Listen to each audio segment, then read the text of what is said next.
The shutdown was supposed to be on 12th, but now they have postponed it to 13th because of various reasons.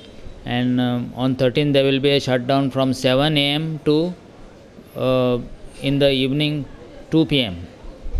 And the main reason for this shutdown is for maintenance of the 220 kV substation at Xeldem and the associated lines.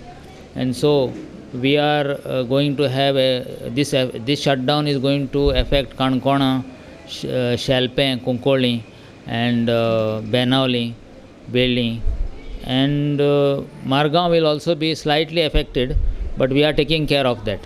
Kurchoram will be actually affected, Pangini, and Salali waterworks will be affected. So people are requested to just bear with us, and we are trying to see that power supply is resumed at the earliest on Sunday, the 13th.